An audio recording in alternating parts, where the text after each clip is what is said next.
vidas.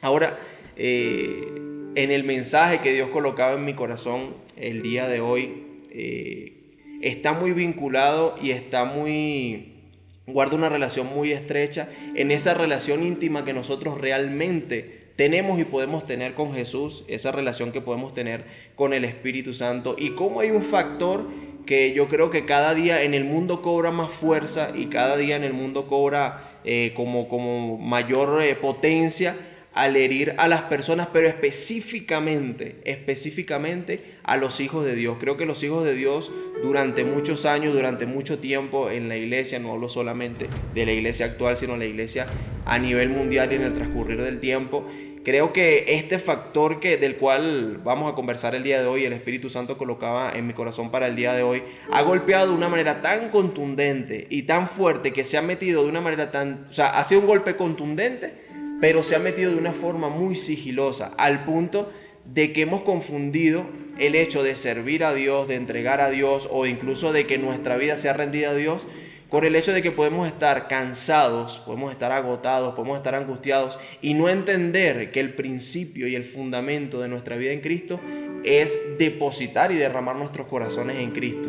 Pero cuando como iglesia y también como personas que no necesariamente desarrollamos una labor ministerial, pero en el día a día, en el transcurrir de los días, cómo nos vamos dando cuenta que el trabajo, las ocupaciones, la familia, las preocupaciones, venimos saliendo de una pandemia mundial y cómo todas estas cosas empiezan a desgastar y empiezan a agotar nuestro corazón y nuestra alma, y cómo Satanás poco a poco se ha ido apoderando de ese elemento para golpear de una manera contundente nuestras vidas. Y el título que Dios me regalaba para el mensaje del día de hoy es Generación Agotada. Y yo le preguntaba al Señor y orando le decía al Señor, ¿cómo nosotros hemos podido en algún momento de nuestras vidas olvidar el principio y la realidad por la cual tú nos trajiste a este mundo, la realidad por la cual tú nos diste propósito en nuestras vidas? Insisto, a veces ese factor ministerial o ese factor estoy ocupado en la obra de Dios, en algunos momentos nos ha robado el tiempo que Dios ha destinado y que desea con cada uno de nosotros. Y todos conocemos el pasaje bíblico en el que Jesús nos expresa y nos dice: vengan a mí todos los que están cargados, cansados y angustiados, porque yo los haré descansar. Pero hay una versión en la TLA que me gustó muchísimo y dice así, libro de Mateo capítulo 11 versículo 28, dice: ustedes viven siempre angustiados y preocupados, vengan a mí, yo los haré descansar. Pero este versículo en esta versión específicamente me llamó mucho la atención porque Jesús, o en esta traducción, o en esta, no en esta traducción, en esta versión, habla de cómo Jesús directamente dice: ustedes viven angustiados. Y la verdad es que tiene mucho que ver con esa relación que guardamos diariamente con lo que tenemos que hacer, con lo que tenemos que ejecutar, con lo que tenemos que desarrollar, y olvidamos el principio del cual parte de nuestras vidas, que es rendir nuestras vidas a Jesús. Por eso Jesús dice que ustedes tienen esa vida, habitúan esa vida, pero hay una salida, y dentro de Jesús eso es lo más hermoso, que Él nos muestra la verdad, pero nos dice: pero ya va, vengan a mí y entonces yo los haré descansar. Y la verdad que estudiando un poquito sobre cómo llegamos a estar cansados y lo que representa realmente estar cansado, meditaba en que estar cansado es una cosa. Yo puedo estar cansado porque he recorrido una larga distancia y eso generó agotamiento en mi vida, generó agotamiento en mi corazón, o físicamente, si recorro una distancia muy larga, definitivamente va a generar cansancio. Ahora, pero la Escritura dice: vengan a mí los que están cansados y los que están cargados. Es decir, yo puedo recorrer una larga distancia y agotarme, cansarme físicamente, pero si yo añado a ese recorrido, si yo añado a esa distancia, le añado también una carga, obviamente el agotamiento, obviamente el desgaste va a ser mucho mayor. En los partidos de fútbol, normalmente ya cuando uno ha visto muchos partidos de fútbol, uno empieza a ver cómo los jugadores ya empiezan a denotar ciertas actitudes cuando están agotados y cuál es la primera salida que tienen los directores técnicos en ese momento. Sencillo, sustituir a ese futbolista. Y yo les quiero ser muy honesto, yo no quiero ser sustituido en la carrera de Dios por estar cansado, por estar agotado. Más bien prefiero que cuando en mi corazón y cuando en mi cuerpo se manifiesten este tipo de señales que dan apertura a que Satanás abra espacio en nosotros y a que meta ideas en nosotros y a que sucedan circunstancias que no necesariamente vienen de la carrera en Dios, sino que vienen del agotamiento que genera la carrera en Dios. Yo prefiero estar conectado al Espíritu Santo a tal punto de decirle: Señor, aquí están todas mis cargas.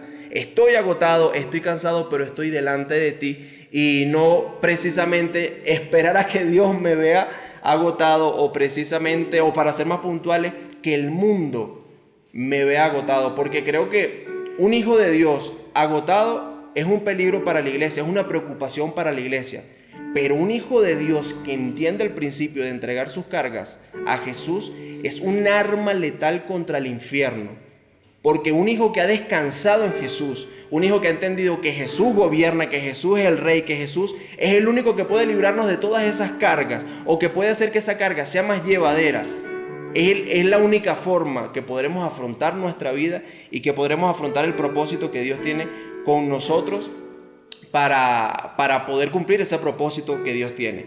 Ahora, en la Escritura, en la Biblia, hay muchas personas que si leemos la Escritura podemos encontrar como muchas personas del Antiguo Testamento, del Nuevo Testamento, como muchos hijos e hijas de Dios pasaron por circunstancias en las cuales se encontraron ante un cansancio que denotó una respuesta inmediata a su relación con Dios.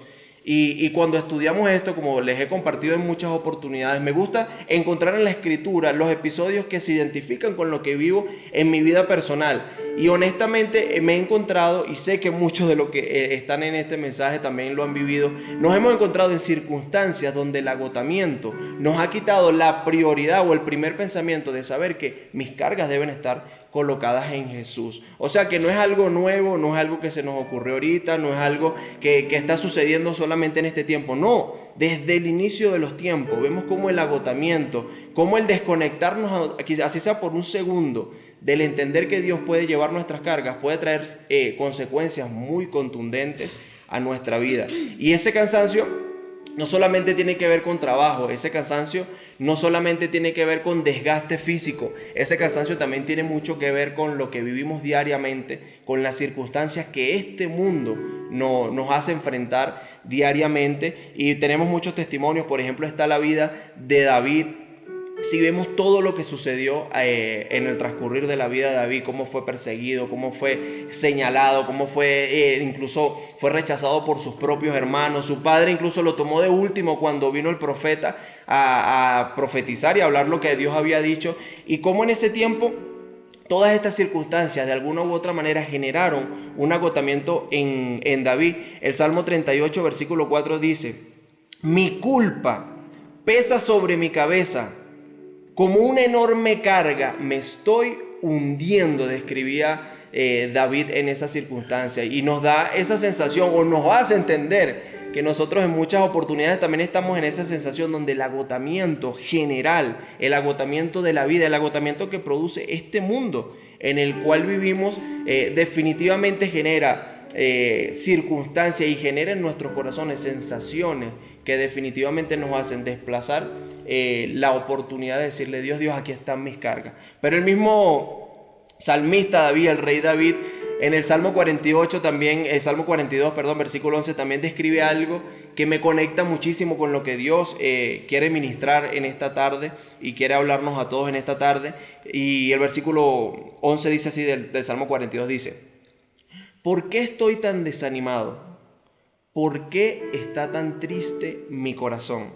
Dice después: pondré mi esperanza en Dios, nuevamente lo alabaré, mi Salvador y mi Dios. Amén. Esto nos da como una señal muy directa y muy contundente de la salida que debemos tener ante circunstancias de agotamiento, de cansancio, de aflicción, de tristeza y quizás de alguna manera religiosa, digámoslo así, o de alguna manera habitual. Parece que deberíamos saber esto, parece que esto debería ser parte del ABC de nuestra vida y parece muy sencillo decirlo. Es muy sencillo decir, bueno, cuando esté agotado y cuando esté cansado, lo primero que voy a hacer va a ser acudir a Dios, va a ser acudir a la presencia del Espíritu Santo, y ese es el deber ser. Ahora, pero yo me pregunto, si esto es tan sencillo en el texto, ¿por qué en la práctica es tan difícil? ¿Por qué en la práctica se nos hace tan complicado realmente decir, Señor, estoy agotado, necesito de tu presencia, necesito que en este momento tú puedas suplir eso que yo no puedo sostener, necesito que en este momento tú puedas colocar en mi corazón aquello que realmente me nutre y aquello que realmente cambie este pensamiento, porque ahorita no tengo ganas de nada, no tengo ganas de orar, no tengo ganas de adorar, no tengo ganas de hacer absolutamente nada. Y olvidamos que hay una batalla espiritual que se ha librado desde el principio de los tiempos y que se seguirá librando hasta que nuestro Jesús venga por segunda vez. Y en este sentido, yo sé que todos les planteo la pregunta en esta oportunidad. Yo les pregunto, ¿por qué nos agotamos? ¿Qué hace que nos agotemos? ¿Qué circunstancias de la vida, qué actitudes incluso de la vida hacen que nos agotemos? Porque podemos agotarnos por la obra de Cristo. Podemos agotarnos por dedicar toda nuestra vida y todo nuestro corazón a hacer lo que Dios nos ha llamado a hacer. Pero la pregunta es, ¿por qué nos agotamos? ¿Qué hace que lleguemos a ese punto en el cual estamos muy agotados, al punto de decir, o olvidar, mejor dicho, que tengo que acudir a Jesús con esas cargas? Y yo creo que radica en el principio de que a Satanás no le importa que nosotros estemos ocupados. Satanás no va a quitar, o sea, no se va a desvivir por pensar de que un hijo de Dios está ocupado, o que un hijo de Dios está trabajando mucho, o que un hijo de Dios está dedicando mucho tiempo a la obra. Eso no le preocupa a Satanás. Yo creo que lo que realmente le preocupa a Satanás es cuando un hijo de Dios está dedicando su tiempo a la obra de Cristo, pero que en intimidad recuerda que Jesús está con él. Yo creo que eso le preocupa más a Satanás, porque lamentablemente a veces la misma obra o el mismo desarrollo de nuestras vidas diarias nos hace sumergirnos tanto en este mundo y en lo que este mundo ofrece, que olvidamos que hay un ser que está buscando de alguna manera esas piedras de tropiezo, que está buscando colocar esos argumentos para que nosotros olvidemos la comunión, no necesariamente el estar ocupado.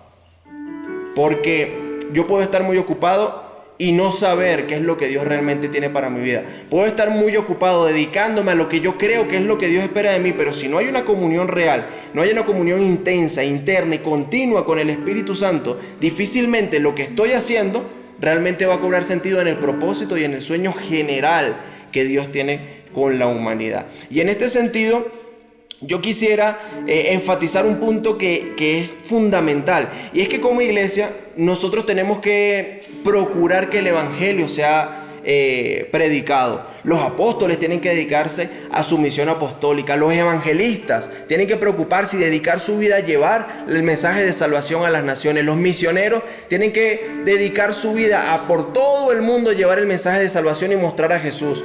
Cada uno tiene una función específica dentro del cuerpo, pero hay una realidad que como iglesia y como hijos tenemos que entender, y es que todos, absolutamente todos, desde el apóstol, el evangelista, el pastor, el maestro, el siervo, y todos como hijos tenemos la responsabilidad de entregar e intimar nuestra vida con el Espíritu Santo. De eso no se puede, eso no lo puede saltar nadie. Es una responsabilidad que nadie puede saltar. El apóstol, por ser apóstol, no puede dejar su comunión con el Espíritu Santo. Todo lo contrario, es una autoridad delegada mayor y por tal razón recibe una demanda mayor de parte del Espíritu y una necesidad mayor.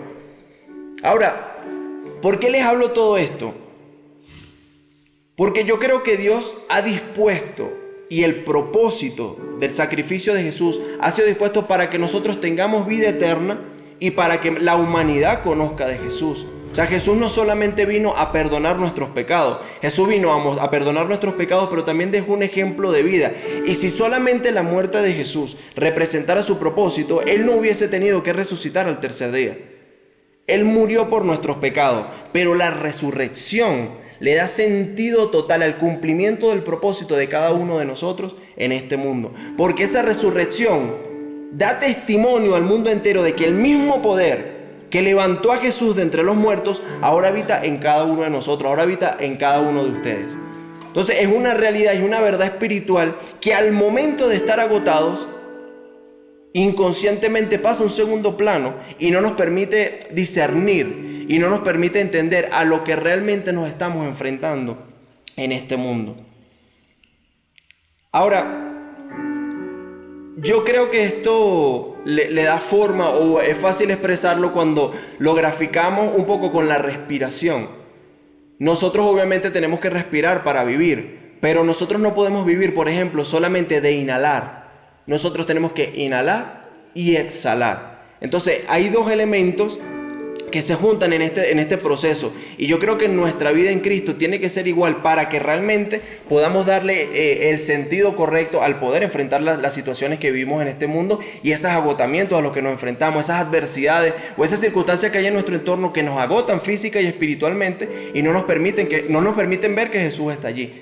Entonces yo no puedo dedicar solamente mi vida, por ejemplo, a solamente leer la palabra de Dios y nutrirme, leer la palabra de Dios, solamente inhalar y nunca exhalar la palabra de Dios. Va a llegar un momento donde necesariamente vamos a tener que exhalar todo lo que hemos recibido y todo lo que hemos vivido en Jesús. Ahora tampoco puedo vivir solamente de exhalar lo que en una oportunidad me llenó, lo que en una oportunidad me nutrió y lo que en una oportunidad edificó mi espíritu. Entonces, como una vez leí un versículo y una vez ese versículo se me reveló, yo no puedo toda mi vida vivir exhalando solamente lo que ese versículo se reveló a mi vida. Porque entonces entramos en el punto de la monotonía, de lo habitual, y olvidamos que nuestro Dios y es diferente cada día de nuestras vidas. Sus misericordias, dice la Escritura, que se renuevan cada día y cada mañana cuando sale el sol, se renuevan las misericordias de nuestro Dios. Y es allí donde nosotros tenemos que cobrar fuerza y entender que nuestra comunión clara, nuestra comunión plena y nuestra comunión expresa con el Espíritu Santo es lo que realmente le da sentido al poder afrontar y enfrentar estas dificultades que muchas veces tenemos y que se traducen en agotamiento, se traducen en desánimo, se traducen en tristeza, en depresión, y es algo de lo cual los hijos de Dios tenemos que tener mucho cuidado. Yo creo, y estudiando la Escritura, que para nosotros poder enfrentar y afrontar la realidad de este mundo, tenemos que partir del principio de lo que enseña la Escritura cuando habla de este mundo. Y específicamente el apóstol Juan, en sus libros, él es uno de los que más utiliza la palabra mundo. En el transcurso de sus libros utiliza esta palabra alrededor de unas 70 veces en el Nuevo Testamento.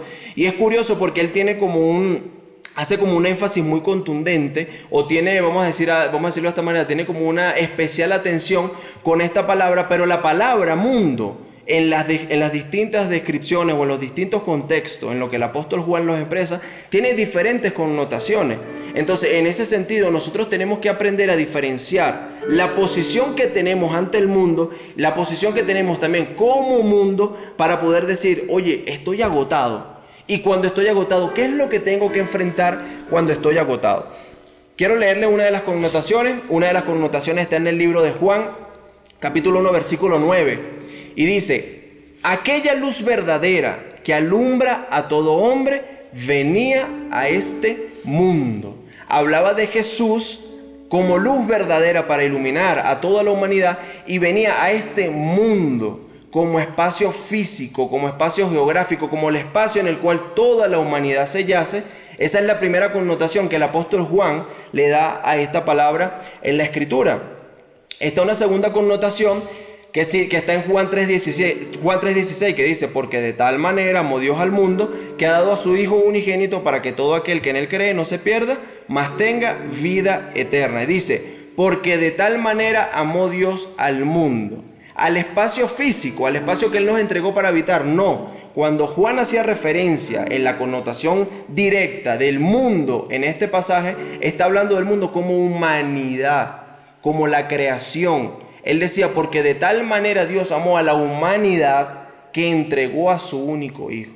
Entonces, es importante situarnos de una manera real y contundente en estos contextos para poder entender de qué manera yo voy a enfrentar el agotamiento, para entender de qué manera yo voy a enfrentar esa depresión o ese cansancio espiritual que no me permite discernir y no me permite entender en qué proceso estoy directamente de cara a Dios.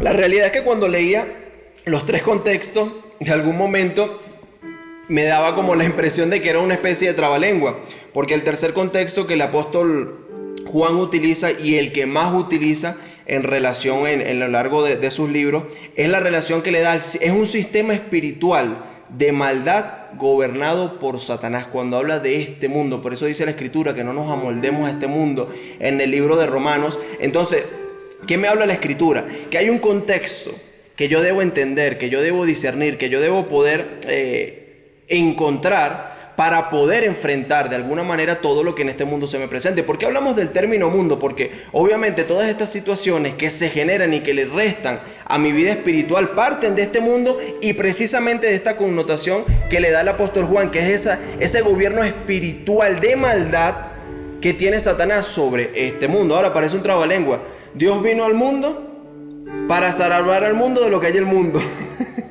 Entonces, es importante, por eso es tan importante que en esa connotación nosotros podamos situarnos y podamos identificar lo que realmente está hablando Jesús en cada momento y cómo yo le voy a dar o le voy a hacer frente a cada situación en mi vida, entendiendo primero estos principios que hablan de cómo el apóstol y cómo Jesús nos muestra lo que somos en el mundo realmente.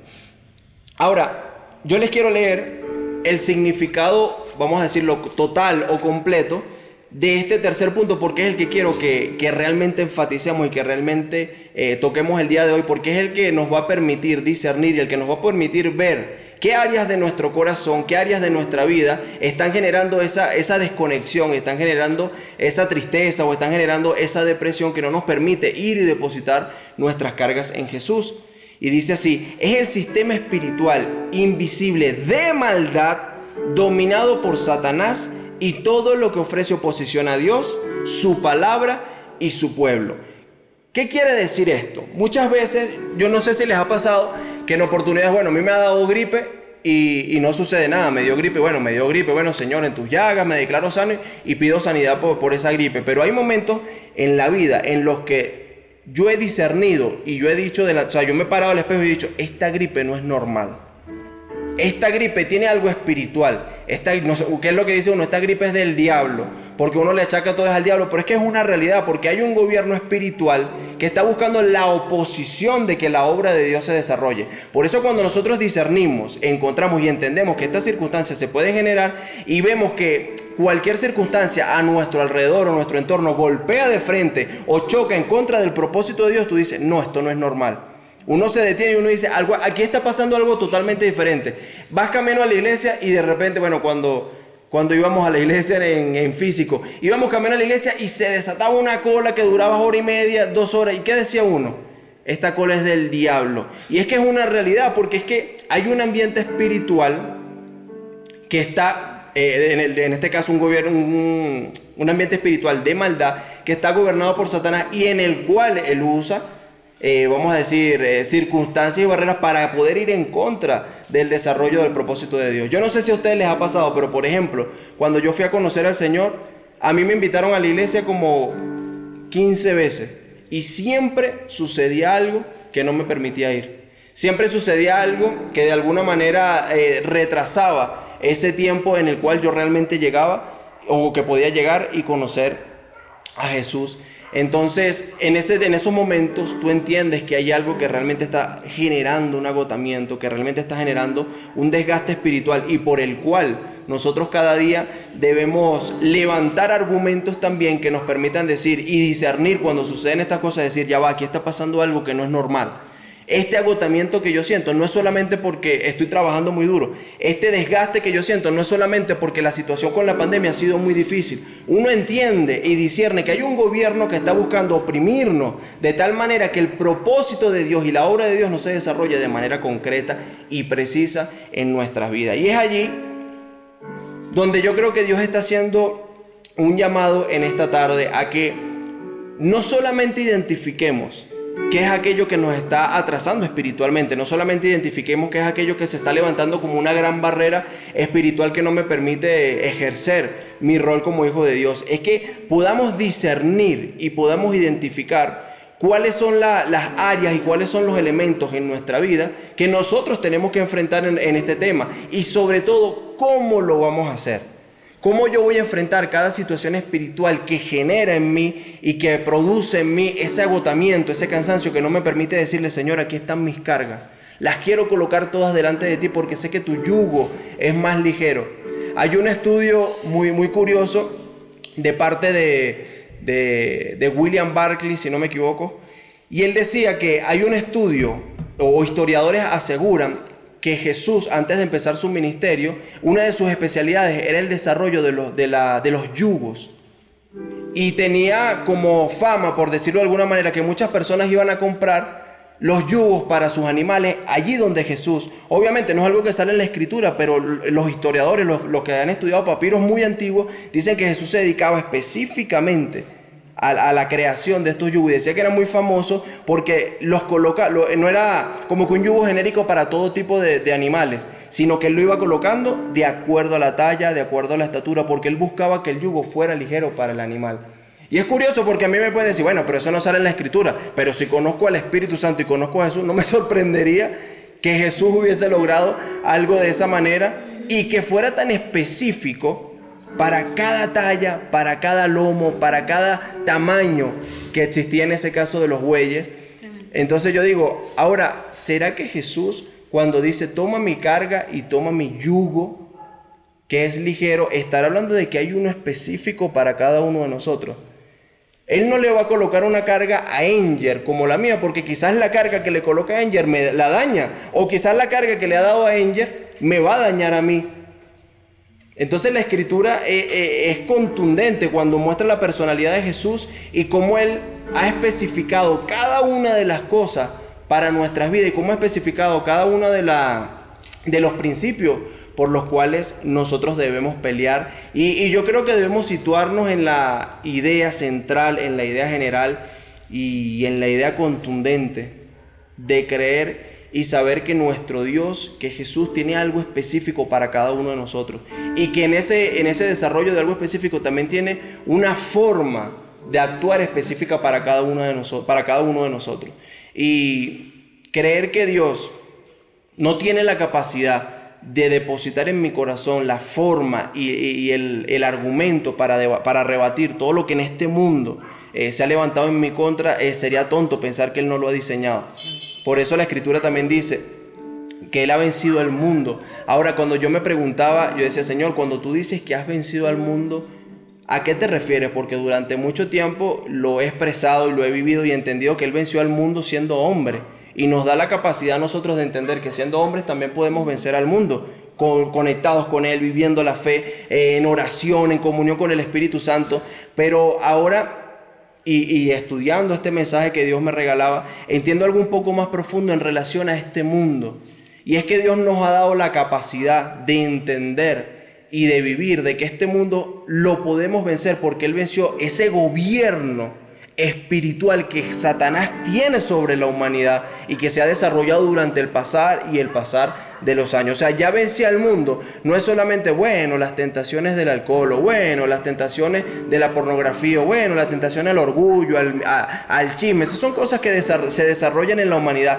Pero entender que lo que Él venció, cuando el apóstol Juan habla en ese contexto, habla del tercer contexto del que hablamos. Es decir, habla de que Él venció el gobierno espiritual que Satanás venía ejerciendo sobre la humanidad. Es decir, cuando Satanás dice, cuando Jesús dice, van a tener aflicción, pero confíen porque yo he vencido el mundo. Hay otra cosa importante que nos está diciendo, es: yo ya vencí ese gobierno espiritual que busca ejercer presión sobre ustedes para agotarlos, para cansarlos, para levantar barreras y sobre todo para impedir que con libertad vayan a mi presencia. Qué maravilloso Dios, porque es que vivir esta realidad sin entender que realmente hay una salida conquistada por Jesús sería muy difícil. Sería muy angustiante y para mí sería muy preocupante decir: no, pero es que Mi única esperanza es que llegue Jesús una segunda vez y empezar la vida eterna, porque es que lo que hay en este mundo me va a gobernar toda la vida, lo que hay en este mundo es muy difícil de afrontar. Y resulta que no.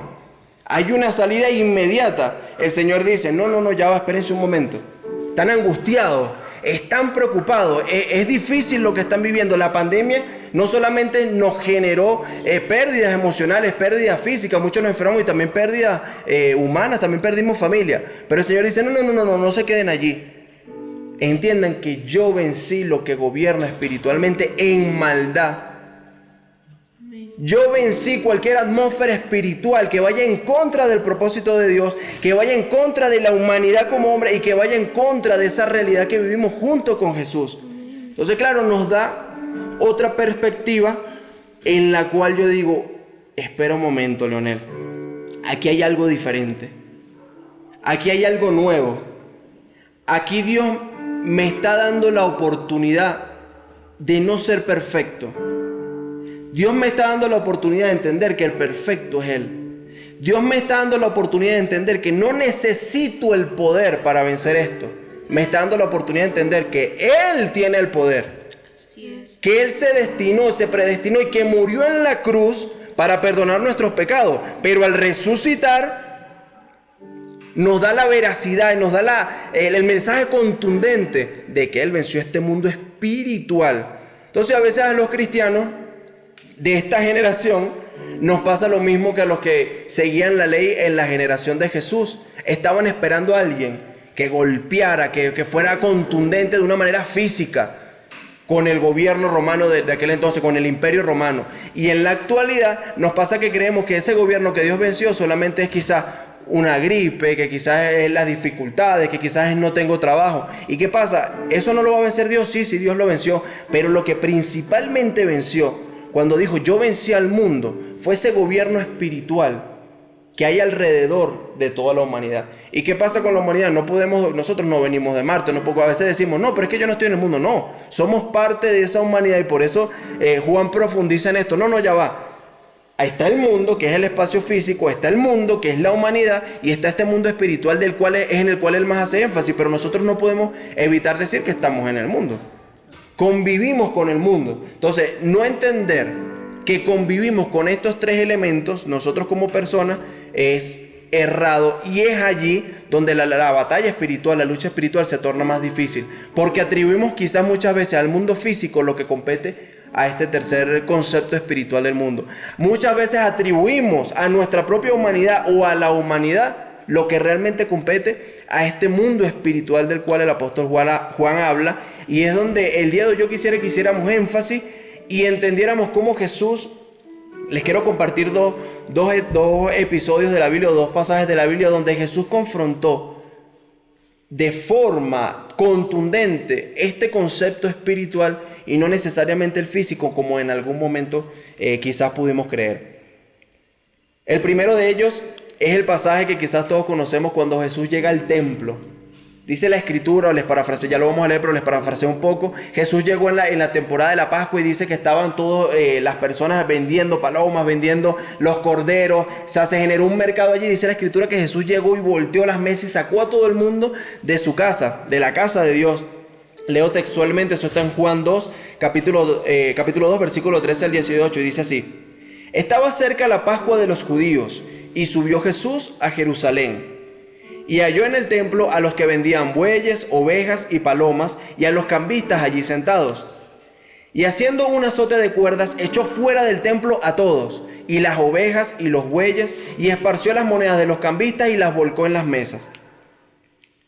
Y dijo a los que vendían palomas: Quitad de aquí eso, y no hagáis de la casa de mi padre casa de mercado. Entonces, esto es importante, entonces se acordaron sus discípulos de lo que está escrito: el celo de tu casa me consume.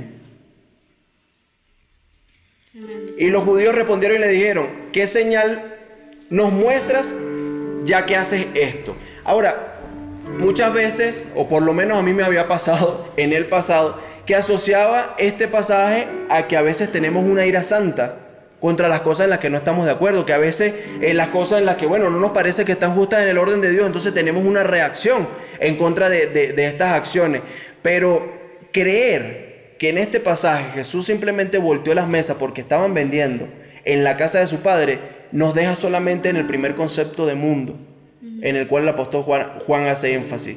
Porque lo que realmente estaba debatiendo Jesús y rebatiendo Jesús en ese momento era la forma en la cual el sacrificio se estaba gestando en la casa de sus padres. ¿Por qué? Porque todos los corderos, los bueyes, las palomas, todo lo que estaba en ese lugar que se prestaba para venta, era suplido para que las personas pagaran de alguna forma el sacrificio por el cual los pecados en ese momento eran perdonados. Después que viene Jesús, ya no necesitamos ese sacrificio, porque dice la Escritura que es el Cordero Santo. El único que necesitábamos era Jesús. Ahora, ¿qué estaba refutando Jesús en ese momento específico?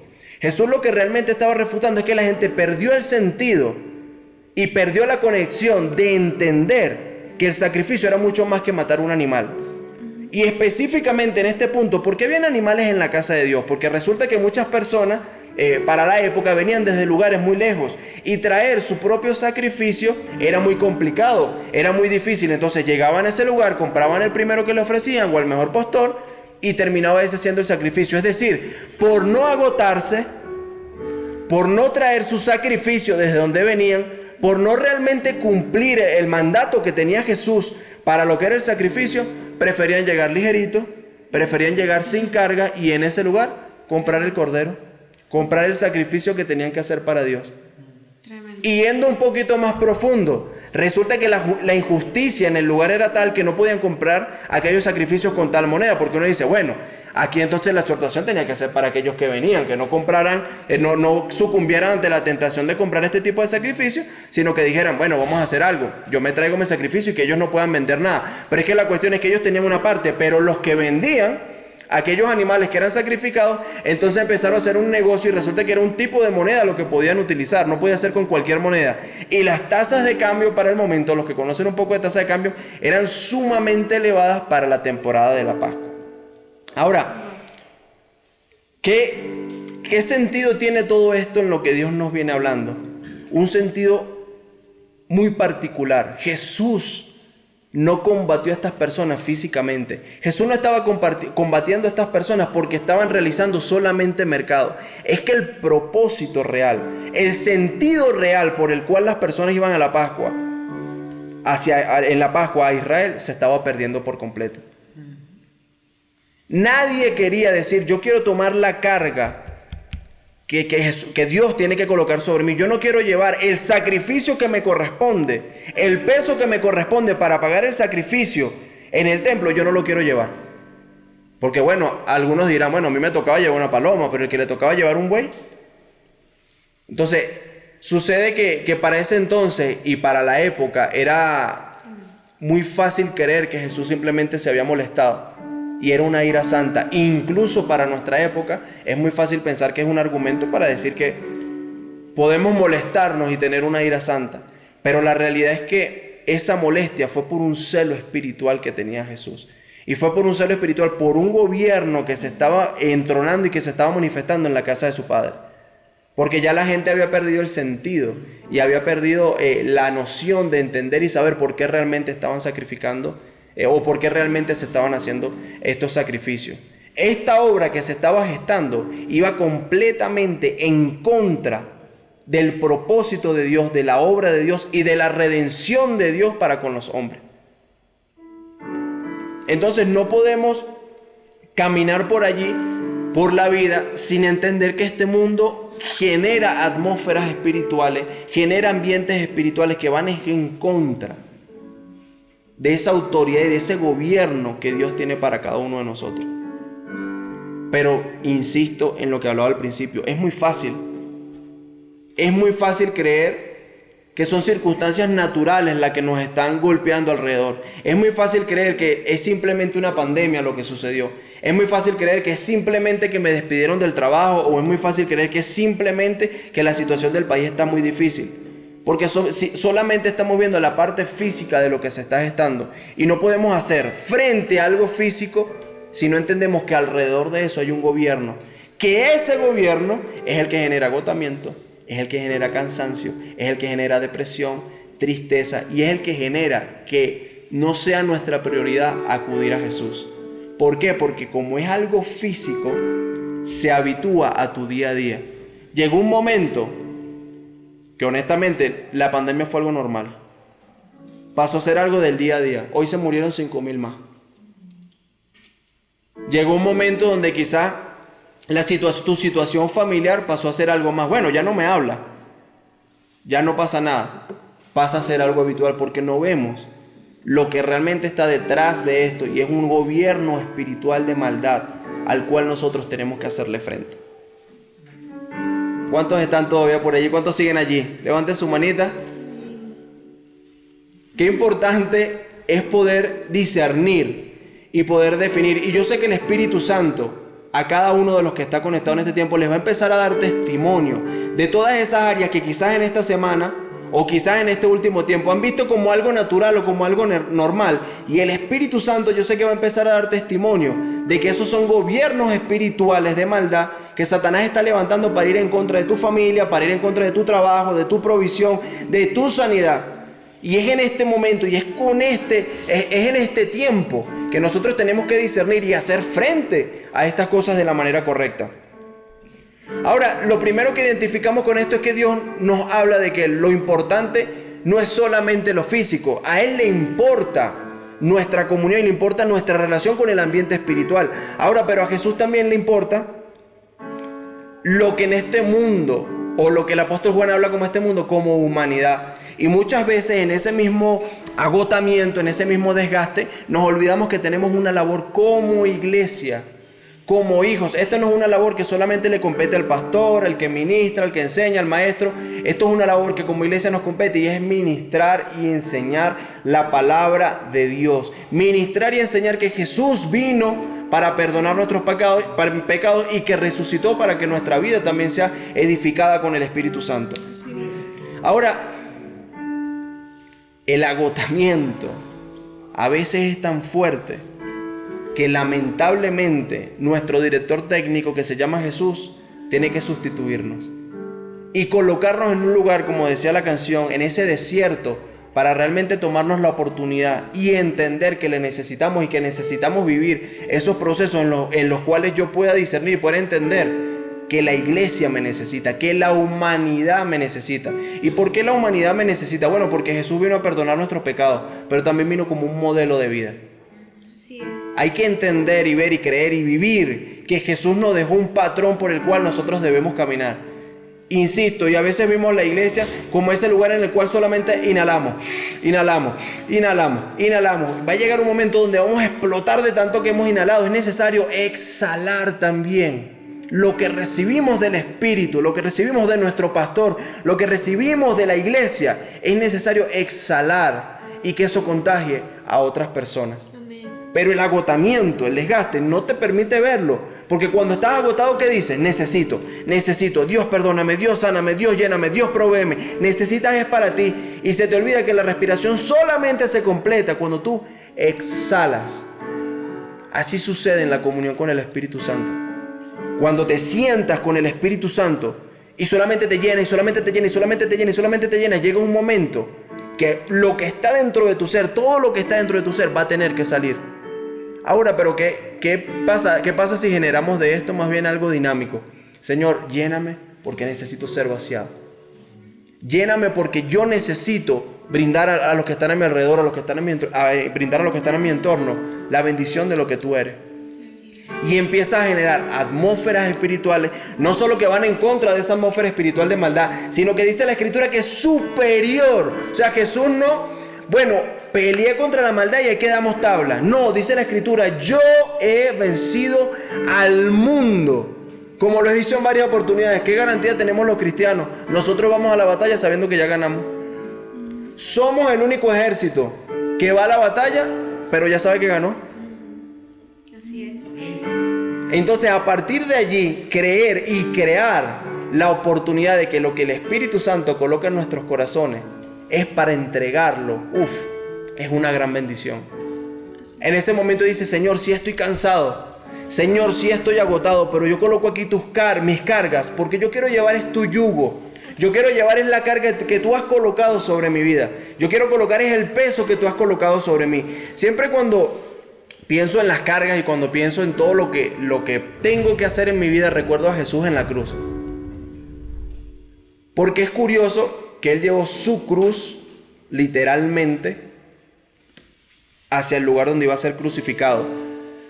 Pero lo curioso y lo que siempre me ha atrapado de esta historia, me atrapa muchas cosas de Jesús, pero específicamente de esta historia, me atrapa cómo Jesús en el Getsemaní coloca sus cargas delante de Dios. Ha podido llegar con las cargas al lugar donde iba a ser crucificado, pero en el Getsemaní colocó todo lo que era parte de su ser y dijo: Señor, aquí está. Si puedes, pasa de mí esta copa. ¿Qué le estaba diciendo? Toma mi carga. De verdad toma mi carga. Y si es posible, quítala. Pero ¿qué le dijo Dios? No, hijo, pero ya un momento, es que esa carga es tuya. ¿Qué pasa cuando Dios nos ve a los ojos y nos dice realmente, esa carga es tuya? Esa carga es tuya, Daniela. La que estás llevando ahorita, con tu familia, con tu entorno, esa carga es tuya, no es de más nadie, es tuya.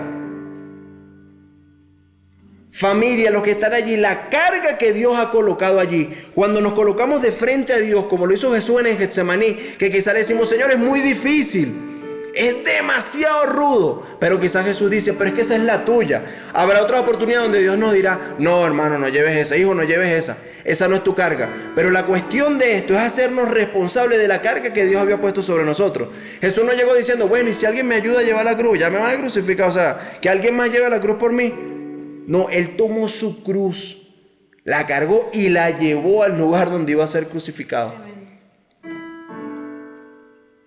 Entonces, creer que nuestras vidas solamente se fundamenta en soltar las cargas también es un error. Creer que solamente vamos a ir a la presencia de Jesús y decirle: toma mi carga, estoy cargado, estoy cansado, también es un error. Porque sí hay una carga que debemos llevar cada uno de nosotros. ¿Qué dijo Jesús? Aquel que quiera seguirme, que tome su cruz y... Sígame. Un poquito más duro. Aquel que quiera seguirme, que tome su cruz y... Sígame. Que me siga. O sea, tome su cruz. No es que, ay, qué ligerito. No, tú sueltas todo. No. De parte de nosotros tiene que haber una entrega para Jesús. Pero qué diferente es, yo no sé si les ha pasado, pero a mí me ha pasado, qué diferente es cuando entrego todas las cargas que no tengo que llevar y tomo la de Jesús. Cuando tomo la carga de Jesús, mi vida cobra sentido, porque la carga de Jesús es la que realmente le hace frente a ese gobierno espiritual que Satanás está implantando, que ha implantado durante muchos años, durante mucho tiempo. Esa carga que Dios me ha dado realmente le da sentido al sacrificio en la cruz. Y es allí donde cada uno de nosotros tiene que conectarse con la verdad de la humanidad. Ahora, cuando Jesús es sacrificado y cuando Jesús muere, dice la Escritura que ese acto dio por cumplido, dice consumado es, dice que dio por cumplido lo que los profetas habían dictado y en nuestro caso se dio cumplimiento a ese sacrificio que ya nosotros no tenemos que hacer más. Ahora, cuando Jesucristo resucitó, insisto, hizo evidente el testimonio de que nuestras vidas ahora tienen un propósito, de que nuestras vidas ahora tienen un lugar, de que nuestras vidas ahora tienen un sentido real de lo que significa ser cristiano. Porque vivir nuestras vidas creyendo y entendiendo que solamente Jesús venció al mundo para que nosotros hagamos lo que querramos tampoco tiene sentido. Lo que le da sentido a nuestras vidas es entender que Jesús venció al mundo y que nosotros tenemos la oportunidad de día a día revalidar ese sacrificio, pero sobre todo la resurrección. La resurrección de Jesús es lo que hoy nos da la oportunidad de decir y decirle a las demás personas: mira, es que mi Dios no solamente perdonó mi pecado, no solamente entregó su vida por aquello que yo debía entregar mi vida, sino que venció cualquier argumento, cualquier elemento espiritual que se moviera en el aire que pudiera ir en contra de lo que yo debía vivir en Jesús. Y eso se gestó y se consumó en la resurrección de Jesús. Si Jesús no hubiese resucitado, estuviéramos hablando cosas diferentes. Porque entonces no pudiéramos decir que ese gobierno espiritual, que también es la muerte, estuviera vencido. Pero hoy podemos decir con toda libertad, con satisfacción y con alegría en nuestros corazones que Jesús venció a la muerte y que eso dictó un decreto contundente en contra del diablo para decirle que también venció todo lo que espiritualmente él pudiera gobernar. Eso quiere decir que la resurrección de Jesús hoy nos da a nosotros la oportunidad de decir, somos libres. Somos libres. Ya no hay ningún gobierno, ya no hay ningún estatuto, ya no hay ningún argumento, no hay ningún decreto que se pueda levantar por encima del que Jesús levantó en la cruz del Calvario. No hay ningún argumento espiritual que tenga el diablo en contra de ninguno de ustedes y en contra de ninguno de nosotros, porque Jesús lo conquistó y lo consumó al resucitar. Así es. Ahora podremos decir, sí, realmente soy libre. Perfecto, no, el que es perfecto es mi Dios. Y en ese camino, buscando perfección, por usar una palabra, pero buscamos es santidad. La santidad también tiene que ver con lo que recibimos de Dios, pero también con lo que entregamos. Y podemos decir, no, Dios sí realmente me ha hecho libre. Dios realmente me ha hecho santo. Dios realmente me ha hecho puro y realmente me ha dado la oportunidad de enfrentar y de afrontar este gobierno espiritual que no me puede gobernar. Gobierna la humanidad como espacio físico, como espacio de aquellos que no han creído en Jesús. Pero para los que creemos en Jesús, no hay gobierno espiritual diabólico que nos gobierne. Amén. Hay un gobierno que se llama el reino de los cielos y es lo único que puede colocar sobre nuestras vidas un dictamen. Y ese dictamen se llama salvación. Y cuando creemos, vivimos la salvación de manera genuina y de manera real, es cuando decimos, no importa que esté agotado.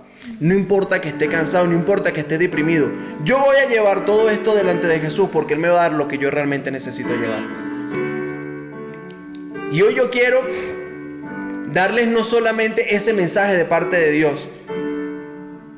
Quiero no solamente que sepan que Jesús venció ese gobierno espiritual, sino sobre todo quiero que entiendan, que vean, que crean y que vivan que Dios les dio y nos dio a cada uno la autoridad para enfrentar ese gobierno espiritual. Y que a partir de ahora nuestras vidas no pueden ser iguales. A partir de ahora no podemos ver ese gobierno y enfrentarlo de una manera igual. Ahora nosotros tenemos un nuevo conocimiento que Dios ha aportado, pero sobre todo un nuevo discernimiento para enfrentar esa situación. Y ahora todos somos llamados a buscar en nuestras vidas, a buscar en nuestros corazones, a buscar en nuestro entorno qué áreas de mi vida estaba viendo de la manera equivocada. ¿En qué parte me he desgastado, me he cansado y he llevado cargas que no he debido llevar? En vez de colocárselas a Jesús y entender que el propósito de Él es que yo lleve sus cargas y que enfrente a ese gobierno espiritual que ha levantado Satanás. Hoy yo quiero animarles, iglesia, a que puedan discernir, primero en el corazón, que puedan identificar y que puedan ver lo que realmente Dios quiere que ustedes lleven, lo que realmente Dios quiere que ustedes afronten. Es lamentable y sería muy triste llegar al final de nuestros días y decir que lucharon toda la vida en contra de algo que Dios no les pidió. Pero hoy Dios nos está dando la oportunidad y Dios nos está abriendo un poco más la mente y el entendimiento y está revelando esta palabra para que podamos entender y ver y creer que hay un espacio, pero sobre todo que hay una batalla espiritual con la cual tenemos que ir con el arma correcta. No podemos ir con armas equivocadas, tenemos que ir con el arma correcta. Y yo quiero en esta hora orar por cada uno de ustedes y yo quiero pedirle al Espíritu Santo para que en estos próximos días Él nos dé la oportunidad de identificar, pero también de enfrentar en el Espíritu aquellas áreas que necesitan ser enfrentadas. Y yo quiero pedirte, Padre, en esta hora, en el nombre de Jesús, que traigas a nuestros corazones revelación, que traigas a nuestros corazones discernimiento. Queremos darte gracias, Padre, porque solamente tú gestas obras perfectas, porque solamente tú libras batallas perfectas y porque solamente tú nos has dado la autoridad, el poder y el discernimiento para acudir a ti y para enfrentar este mundo de la manera correcta, Señor. Yo te quiero pedir, Padre, porque en esta hora todo el que estuvo cansado, todo el que ha estado agotado, deprimido, el que ha estado afectado, Señor, por las situaciones que tú conoces individualmente de cada uno de nosotros, sea suplido en su alma, sea suplido en su espíritu. Y quiero pedirte, Padre, en el nombre de Jesús, que traigas a nosotros el consuelo, pero que también traigas a nosotros la responsabilidad, Dios, de enfrentar y afrontar y asumir el peso y asumir la carga que tú deseas colocar sobre nosotros. Yo te pido, Padre, que nos ayudes a despejar cualquier carga que no venga de ti, cualquier pensamiento que no venga de ti. Quiero pedirte, Señor, que cualquier agotamiento, cualquier esfuerzo que hayamos hecho, no para tu obra, sino para cosas equivocadas, yo te pido, Señor, que redimas el tiempo. Y a partir de hoy, nos permitas a cada uno, Señor, correr esta carrera y avanzar en este camino entendiendo que tenemos una carga que llevar, pero que sea la tuya, Señor. Que no sea más ninguna otra. Queremos llevar el peso que tú desees colocar sobre nosotros. Porque sabemos que no vas a colocar ninguna carga injusta. Porque creemos que no vas a colocar una carga mayor de la que realmente podamos llevar. Yo te pido, Padre, en el nombre de Jesús, que en estos próximos días tú abras el entendimiento de cada uno de nosotros. Nos ayudes en discernimiento, Señor. Y nos fortalezcas. Porque muchas veces enfrentar las situaciones no es fácil. Pero tú no vas a dar el camino. Tú no vas a dar la salida. Y tú vas a constituir en nosotros, Señor, personas íntegras, legítimas. Y que van a llevarte y que van a darte en todo momento la gloria.